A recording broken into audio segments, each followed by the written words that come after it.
रामलला के प्राण प्रतिष्ठा में मिलने वाले अक्षत का क्या करें। आज इस वीडियो में हम आपको संपूर्ण जानकारी देंगे।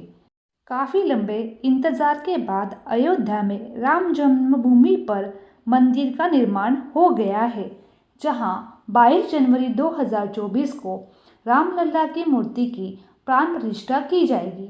देश ही नहीं बल्कि दुनिया भर के लोग इस दिन का बेसब्री से इंतजार कर रहे हैं।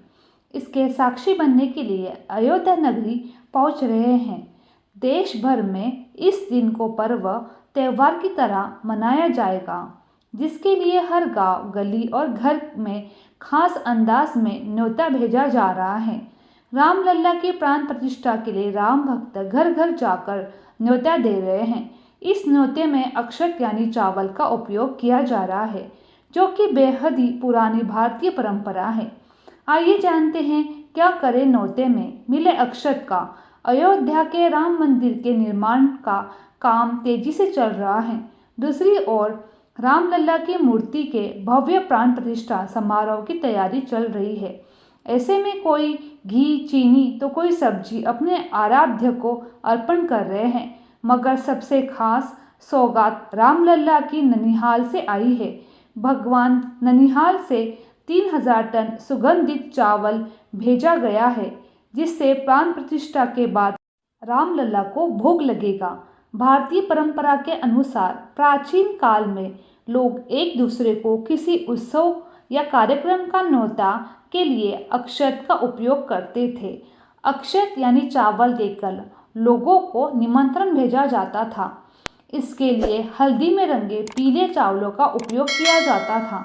हिंदू धर्म में अक्षत का विशेष स्थान है और कोई भी पूजा पाठ, अनुष्ठान या धार्मिक कार्य अक्षत के बिना पूरा नहीं होता।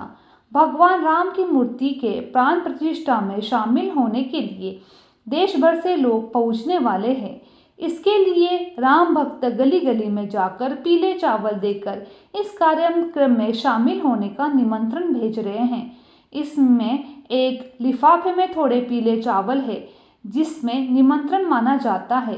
जिन लोगों के घर में रामलला के प्राण प्रतिष्ठा का निमंत्रण गया है, वह यह सोच रहे हैं कि निमंत्रण में मिले अक्षत यानी चावल का क्या करें। तो बता दें कि धार्मिक दृष्टिकोण से अक्षत का विशेष महत्व होता है और इसे पूजा पाठ व तिलक में मुख्य रूप से उपयोग किया जाता है। इसीलिए निमंत्रण में आए अक्षत को अपने घर की तिजोरी में रख दे तो धन की कभी कमी नहीं होगी और भंडार भरे रहेंगे। वहीं इस अक्षत को मंदिर में भी रख सकते हैं। मंदिर में पूजा पाठ या तिलक लगाते समय इस अक्षत का उपयोग करें, जिसे सीधे भगवान का आशीर्वाद माना जाता है। धार्मिक मान्यता के अनुसार कोई भी पूजा पाठ का कार्य हो, उसमें चावल का उपयोग जरूर किया जाता है। हिंदू धर्म में धार्मिक कार्य के दौरान तिलक लगाया जाता है तो उसमें भी चावल लगाया जाता है। कहा जाता है पीले चावल का उपयोग करने से देवी देवता जल्द ही प्रसन्न होते हैं। इसीलिए रामलला की प्राण प्रतिष्ठा के शुभ मौके पर आमंत्रण पत्र के साथ पीले चावल को भी दिया जा रहा है। मान्यता है पीले चावल से किसी भी शुभ कार्य में सफलता जरूर मिलती है। इसीलिए रामलला की प्राण प्रतिष्ठा के शुभ मौके पर अक्षत यानी पीले चावलों का उपयोग किया जा रहा है। विश्व के राम भक्तों से निवेदन है, प्राण प्रतिष्ठा के दिन वो पूर्वाह 11 बजे से अपराह 1 बजे तक मध्य अपने ग्राम, मोहल्ले, कॉलोनी में स्थित किसी मंदिर में आस पड़ोस में राम भक्तों को एकत्रित करके भजन कीर्तन करे। टेलीविजन या कोई पर्दा, एलईडी स्क्रीन लगाकर अयोध्या का प्राण प्रतिष्ठा समारोह समाज में दिखाए। शंख ध्वनि, घंटानाद, आरती करे, प्रसाद वितरण करे। राम भक्त घर घर जाकर पीले चावल तो दे ही रहे हैं, साथ ही वो एक आमंत्रण पत्र भी भेज रहे हैं, जिसमें लिखा है आप लोग सब परिवार अयोध्या में आकर प्रभु श्री राम जी की कृपा प्राप्त करें। साथ ही उन राम भक्तों के लिए भी लिखा जा रहा है किसी कारणवश नहीं आ सकते तो वे इस जगह भी शाम के समय अपने घर में दीपक जलाए। इस दिन को ठीक उसी तरह मनाएं कि जी हाँ, दीपावली में दीपक जलाकर दीपोत्सव मनाया जाता है। चावल शुक्र ग्रह का प्रतिनिधित्व करता है, इसीलिए शुक्र ग्रह से धन, वैभव, लक्ष्मी, समस्त भौतिक सुख सुविधाएं प्राप्त होती है। इसका लाभ लेने के लिए चावल को लाल रेशमी कपड़े में बांधकर अपनी तिजोरी में रखना चाहिए। ऐसा करने से मंगल और चंद्र दोनों सक्रिय होकर लक्ष्मी योग का निर्माण करेंगे। इससे घर में खुशियां आएगी। राम मंदिर से मिले चावलों का बहुत महत्व होता है, इसलिए रामलल्ला के प्राण प्रतिष्ठा के दिन इन चावलों से खीर बनाई जा सकती है, जिसके बाद इस खीर को परिवार के साथ प्रसाद के रूप में ग्रहण करें और दूसरों को भी बांटें। ऐसा करने से घर में समृद्धि बनी रहेगी। श्री राम मंदिर से आए चावलों का क्या करें? इस चावलों पर डॉक्टर गौरी दीक्षित बता रहे हैं कि रामलल्ला की प्राण प्रतिष्ठा के लिए न्योते में पीले चावलों का विशेष महत्व है। ये शुभता की निशानी मानी जाती है। आप शुभ कार्य के लिए घर से निकल रहे हो तो इन चावलों को तिलक के रूप में मस्तक पर लगा सकते हैं।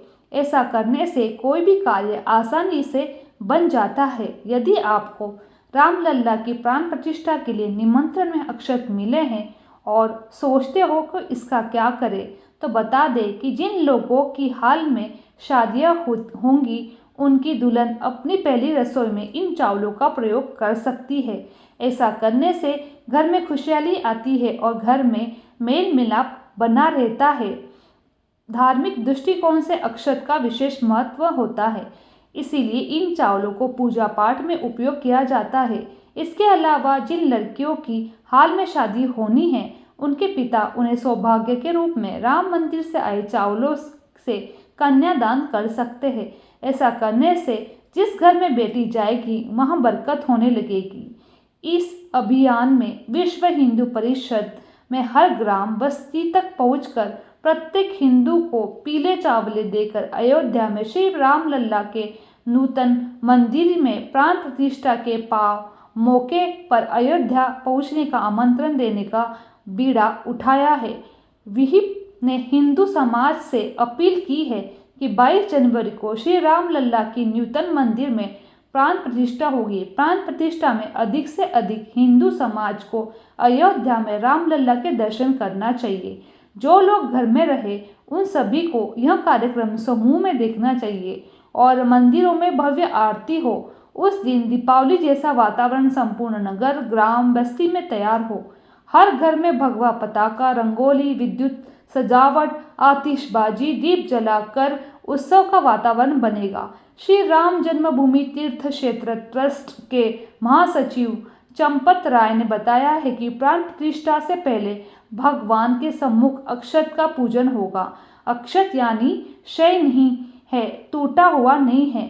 चावल और वो पूजित चावल देश भर में एक सिस्टम के अंतर्गत वितरण होंगे। निवेदन किया जाएगा कि आनंद उत्सव के दिन प्राण प्रतिष्ठा का कार्यक्रम अपने अपने मंदिरों में मनाएं। ट्रस्ट की तरफ से चंपत राय ने बताया है कि प्राण प्रतिष्ठा के पश्चात भगवान को जो भी विग्रह प्रतिष्ठा होगी उसका फोटो लिया जाएगा और उस फोटो को छपवाया जाएगा। अयोध्या आने वाले प्रत्येक दर्शनार्थी को वह फोटो प्रसाद के साथ दिया जाएगा ताकि 1-2 साल में हिंदुस्तान के कम से कम 10 करोड़ लोगों के घरों में वह चित्र पहुंच जाए। महामंडलेश्वर स्वामी राम गोपाल दास ने भी समझाया है कि अक्षत निमंत्रण क्या होता है। उन्होंने बताया है कि अक्षत का शाब्दिक अर्थ है जिसका क्षय न हो। उन्होंने कहा है कि भारतीय दर्शन में मृत्यु के पश्चात राम नाम सत्य कहा जाता है।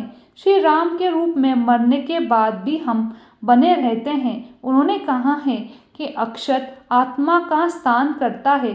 उन्होंने समझाया है कि ट्रस्ट में इसका प्रतिनिधित्व दर्शाया है कि ऐसा मंदिर बने जो कभी नष्ट न हो। निर्माण में भी इसका ध्यान रखा गया है। महामंडलेश्वर स्वामी राम गोपाल दास ने समझाया है कि हमारा संबंध भगवान से अक्षत का है। जीव का ईश्वर से नित्य संबंध होता है, यानी ऐसा संबंध जो कभी नहीं नष्ट होता। उन्होंने कहा है कि भगवान के साथ हमारे अनंत संबंध है। मंदिर के सनातन होने का प्रतीक यह अक्षत है। धान के ऊपरी हिस्से के निकल जाने के बाद जो चावल बचता है, अक्षत में उसका उपयोग किया जाता है। कहीं कहीं हल्दी, सुपारी, तुलसी दल का प्रयोग भी किया जाता है। गोस्वामी तुलसीदास ने भगवान श्री राम को दही भात खाते हुए देखा था, इसीलिए इसे महाप्रसाद भी कहा गया है। उन्होंने कहा गया है कि अक्षत के माध्यम से जो न्योता जा रहा है वह ईश्वर की अंतरात्मा का प्रतिनिधित्व कर रहा है।